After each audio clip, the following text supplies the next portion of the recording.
Well, I think I have something to admit to the world.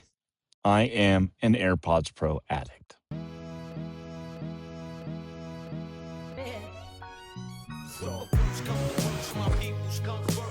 I think it goes without saying that the AirPods are the best new Apple product since the iPhone. Not that there's a lot of competition. In this video, I've had the AirPods for over 2 weeks, and I have some thoughts. My personal headcanon is Apple removed the headphone jack knowing Bluetooth sucks and will continue to suck, hence why they developed their own proprietary chipsets to give a superior experience when it comes to pairing, switching sources, and range. And of course, Apple arbitrarily limits some features only to Apple and Beats headphones, like reading text messages out loud. However, I don't think Apple even needs to do this anymore, especially since the AirPod Pros outcompete their competition without needing an unfair advantage. Apple has managed to add in quality of life features like shaking your head yes or no to dismiss messages, adaptive audio, and best-in-class noise cancellation and transparency modes. They're just the best all-around wireless earbuds. Let's start with the obligatory feature rundown compared to the AirPod Pro 2s. I'll speedrun this because I have a feeling most people who are watching this already know most of this, but we have to do this anyways. The case all around is a bit bigger and lacks the connect button. Instead, you must double tap the front of the case until it flashes white instead of holding down the connect button. The indicator light is now larger and behind the plastic, so it isn't visible unless lit. The physical shape of the earbuds has changed slightly and for the better, but I'll talk about this more later in the video. Apple lists the battery life as now 8 hours of active noise cancellation, aka ANC. The previous generation was 6 hours. They're also now rated IP57 instead of IPX4, which is great for people like myself who live in the rainy Pacific Northwest. I fully tend to make use of the IPX rating. The earbuds now have heart rate monitoring via a tiny camera, so you get the benefits of an Apple Watch, but if you already own an Apple Watch, it's a bit of a mystery which device will be used for HRM. The 10.7mm drivers appear to be the same, but now have a top port that allows for more airflow. For the audio nerds out there, these are like acoustic resistors or Helmholtz elements to help shape the low-end response and decay. For the non-audio dorks, you get deeper, tighter bass. The case now includes a U2 chipset, which increases the range for the Find My app, but you'll need an iPhone 17 or newer to get the increased range. Like the AirPod Pro 2s, you still can't get lossless audio from an iPhone, only a Vision Pro, which is weird. And finally, the AirPod Pro 3s come with new ear tips that have foam cores behind the silicone tips, which is partly responsible for the very much improved ANC, but these new tips do not work with the old Pro 2s. Before we get to the field testing section, let's talk about the sound quality. I'm the type of guy who has multiple sets of headphones and used to have multiple sets of earbuds before Apple removed the headphone port. Admittedly, I can be a bit of a diva when it comes to sound quality. For example, I bought and returned the AirPod Pro 1s as I didn't like the sound stage and signature. The AirPod Pro 2s stepped up their game and vastly improved them to the grand level of good-ish. They're still a bit flimsy and lacked articulation that you'd find in better earbuds and always have that Bluetooth fog sound, but I'd be lying if I said that they got in the way of enjoying music. I did really appreciate Apple showed some restraint as it's not bloated bass and they didn't go for overly bright highs. They're certainly more in the camp of consumer sound profile, but they're not bad. The AirPod Pro 3s are a bit extra, a bit more of the bell curve that you'd find in consumer headphones. The human ear does not hear all frequencies equally. And to make this more confusing, your ears become more or less sensitive to certain frequency ranges based on their volume. This is where I must go on a tangent, and I promise it's worth it. Apple and other companies understand psychoacoustics pretty well, thus their headphones with their built-in digital to analog converters or DACs can apply post-processing on the fly to alter the sound of the transducer. They're essentially smart headphones, whereas dumb headphones like these much more expensive Beyerdynamic over-the-ear headphones have no option to do any post-processing. So any characteristics of the sound signature is a factor of the transducer when electrical current is fed through it. They must be designed much more carefully as there's no ability to fix it in post. This is what makes cutting-edge headphones so interesting, as Apple relies just on a single microdriver, the thing that makes the sound the transducer, and applies a lot of post-processing as they know the characteristics of that single microdriver extremely well. Oh, and I said single microdriver because another common tactic when designing earbuds or even speakers is to use multiple drivers designed for different frequency ranges. This is also a very valid approach, but it generally takes more physical space and requires careful tuning of the crossover frequencies.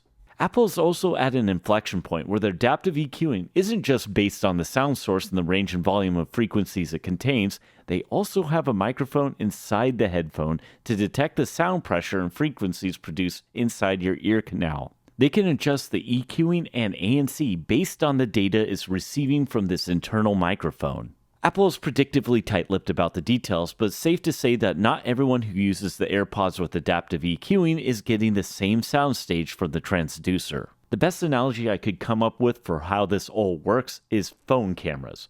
While a phone camera is not as good as a full-size camera, it can get amazing results through complex machine learning to sweeten the outputted image. The same can be said about the AirPods Pro, as it's able to get impressive results through machine learning, or to use the buzzword of the past 5 years, AI.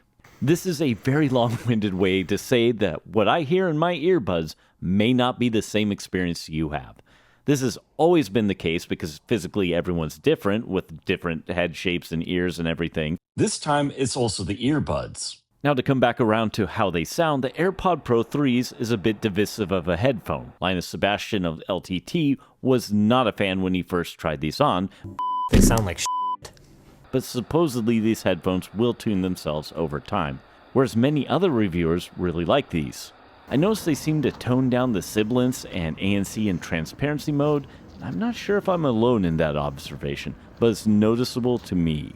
During the making of this video, I kept bouncing between my AirPod Pro 2s and 3s, and spiritually, they're very similar. But the AirPod Pro 2s sound a bit more compressed, a bit less dynamic range, and the highs are a bit more relaxed, which I prefer. The 3s are a bit more exciting, a little more bass, and a little more treble. I just wish Apple gave us some ability to have EQs or profiles, as I'd probably turn down the heat by a few degrees. I was worried that the increased bass would turn people with bassy voices into boomy messes, but that's not the case. I think I sound fantastic through these. Jokes aside, these are pretty excellent when it comes to non-music media. I think the majority of people who use these will really like the sound quality. For me personally, they fall into the good enough category, whereas the early AirPods did not. That's my cat.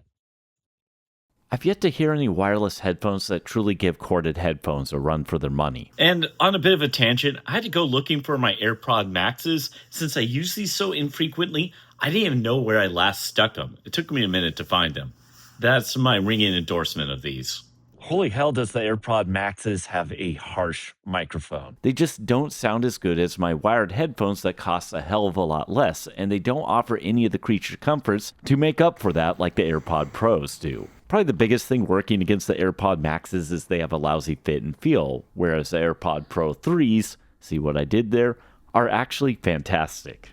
I imagine for a majority of people, these are going to fit better as they have a deeper hook. This in turn allows them to go just a little bit deeper into your ear canal, thus they'll fit a bit more snugly. The AirPod Pro 2s always worked for my ears. I know your mileage may vary, but for me, these always stayed in my ears, or actually these are the AirPod Pro 3s, so disregard what I'm saying. But the AirPod Pro 2s always stayed in my ears regardless of what activity I was doing, being it biking, running, hiking, skiing, skateboarding, what have you. So they were never an issue, but these feel even more secure, the AirPod Pro 3s that is. So if you had a problem, maybe you should check these out. At least for my ear shape, this is a real big win. The active noise cancellation is just something else entirely. I don't use ANC much because I get that head pressure effect, so I mostly use ANC when doing something noisy like vacuuming, air travel, office work, cooking, and so on. Because of the fit and transparency mode, these are excellent walkabout headphones, even if you live in a war-ravaged area like I do. And here you can see war-ravaged Portland, Oregon. I don't want to be political in my videos, but it's so exhausting. The most impressive feature of these new headphones is the noise canceling, because right here is noisy. I can just hear some of the wind hitting my ear, but for the most part, it's pretty quiet up here. And there's also a noisy highway that goes down to Columbia Gorge, I-84, and even trains travel it. I actually think wearing these while doing active stuff with noise canceling would be low-key dangerous because it blocks out so much sound. The ANC is just really damn impressive. This is the biggest meaningful change. It's impressive with ANC because I wouldn't know my car is really on right now, except for I can feel the engine, and of course, I'm rolling forward, so yeah. Apple claims it's 2x as effective, and I don't have a way to verify that, but as I mentioned, I don't think I feel safe anymore using it when I need to be situationally aware, like running on sidewalks, skiing, skateboarding, and so on. When I was working in my office, everything was dead silent, so I was surprised when I removed my earbuds to hear an airplane flying overhead. Even key presses of my laptop were muted into faint taps. Pair these with either quiet music or ambient nature sounds, I doubt there's many places a person won't lose themselves into their work. Overall, this is a win. I read the microphone was improved over the AirPod Pro 2, so I did some field tests. I want you to be the judge here, so I'll give my opinion after the demos. So I'm using my AirPod Pro 2s, and this is the microphone. I saw a lot of hype around the AirPod Pro 3 microphone, and I'm curious if I'll hear the difference. So you should be able to hear some of the crunchy gravel that I'm walking on being picked up through the mic, but overall it should be fairly separated. Now here I am testing AirPod Pro 3 mic, and I expect it to be better-ish, but not like night and day. The nice thing though is the AirPods give you a pretty solid mic system even when you're out and about. While recording, I forgot to mention that the iPhone does have different profiles. They have a standard, automatic, and voice isolation. Right now I'm using voice isolation for my audio on my AirPods Pro. I don't usually use a selfie stick, so sorry if it's wobbly. Now here I am again using the selfie sticks with the AirPod Pro 3s in. I suspect for the vlogger types out there, this is probably going to be a killer feature because I imagine it's going to sound a lot better. Now where this gets weird is when I pair these to my M1 Max. There's a major difference. I'm currently recording off my M1 Max running Tahoe 26 using my AirPod Pro 3s, and it just doesn't sound as good. And here I am doing the same test as before, this time using my iPhone. And you know what? It sounds better, and I think I know why. It has to do with Bluetooth codecs, so let's talk about that for just a minute. Without getting too deep in the woods on audio nerd stuff, Bluetooth supports transmitting audio over multiple codecs, but not all devices support all codecs. So both the transmitting device and the receiving device have to agree on a supported format. Some are better than others. Apple uses AAC but refuses to support higher bandwidth codecs like aptX, lossless, and LDAC, likely because aptX was developed by Qualcomm and Apple gets really stuck on not supporting standards like FLAC and how they refused to support WebP until it was years afterward, and pretty much outright refused to support VP9 as it took 9 to 10 years after Chrome and Firefox for a open source video codec. In typical Apple fashion, they make their experience worse for their users. To tie this back to the M1 Max, I think it's using a lower bitrate codec for transmission. I have no idea how widespread this problem is, but that's just what happened to me. That said, despite Apple's refusal to make their product better, it remains at the top of the product stack and kind of makes me wonder how much better it could be. Also, interestingly, you must be running Tahoe 26 or iOS 26 in order to use the AirPod Pro 3s. I don't think I've seen that mentioned elsewhere, and it's probably not a big deal for many buyers, but it's worth noting. I may have spoken too soon because now my Mac Pro 2019, which is running macOS Sonoma, is connecting to my AirPod Pro 3s, but it's aggressively so, like it won't stop connecting to them. So I don't know, man. It really does seem like you want Tahoe 26. To circle back to the microphone, Apple calling it studio quality is silly, but it is pretty nice. My opinion is this is a moderate upgrade over the AirPod Pro 2s. These certainly fall into a good enough category. I picture these being used for a guest interview on a podcast where the guest isn't in a studio. It wouldn't sound amazing, but it'd be certainly workable. Now what I want to do is the classic YouTube in a car test. I'm driving 60 miles per hour, I have the AC on, there's a decent amount of road noise, and I'm using my iPhone microphones. They're pretty solid, but they could be better. I'm now using voice isolation on my AirPod Pro 3s, and I'm driving about 55 miles per hour. with the AC on, so there should be a decent amount of noise, but I'm guessing this is going to be sounding pretty good because this is all kind of consistent white noise, which is the best thing for voice isolation algorithms. This really makes me think in the era of neural networks and machine learning that's been mislabeled as AI that we'll see future versions that are more able to isolate your voice against ambient noise, and Apple has already improved this over the years significantly. Obviously, the AirPod Pros aren't going to be as good as a dedicated mic system, but for on the go content creation, like I'm doing right now, I could see them becoming a useful toolkit for a lot of creators. And also, Apple has the opportunity to do some unique stuff because the iPhone has mics and the AirPods have mics. They could use these to create a multi track recording system so you can mix between sources and ambient sound. Be it a combination of the iPhone microphones and the AirPod Pros, or even per device, as the AirPod Pros have 3 microphones per earbud. End of the day, of course, that was all my own speculation. Apple may never do that. But I do think Apple has improved the AirPod Pro 3's mics. It has more presence, making them easier to understand. The AirPod Pro 2s had more of a muddy, fuzzy sound signature, but they were still a lot better than the AirPod Maxes. To paraphrase the photographer's axiom, the best microphone is the microphone you have on you, and for most people, that's going to be the AirPod Pro 3s. If I'm going to be honest, this shot doesn't really have a point other than it is a wonderful sunset. Check this out. Mount Jefferson way off on the horizon. Ah, damn it. It's too windy for that, isn't it? I'm certainly testing out the noise isolation capabilities of these headphones right now because it's pretty windy. So the question becomes, if you own the AirPod Pro 2s, should you upgrade?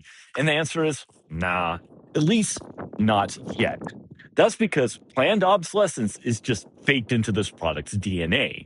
That is because the batteries in these are not really user serviceable. And for Apple to replace them, it's absurd. It's $89 per earbud and $49 for the case. Inevitably, the batteries will go in your AirPod Pro 2s, and you should just hold on to as long as possible until they're no longer functioning and then upgrade, or after you lose them, or you just catch a hell of a sell price. Because inevitably, these are going to go on sale. That's just how it goes. I do not make enough money on YouTube to justify buying any product to review. So the reason I bought mine is because my AirPod Pro 2s were having issues. One of the earbuds doesn't last as long as the other. The ANC and transparency modes are a little goofed.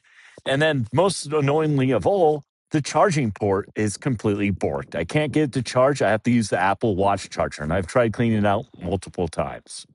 At the end of the day, I really like these, and you can probably tell that I think there's room for improvement, and I'm sure Apple does too. That's why there will be an AirPods Pro 4 with incremental changes and a non-replaceable user battery. That is, unless the Europeans get feisty. As always, I'd like to thank my Patreons and also humoring me because I don't usually do product reviews. You can see their names right there, and I'll catch you later.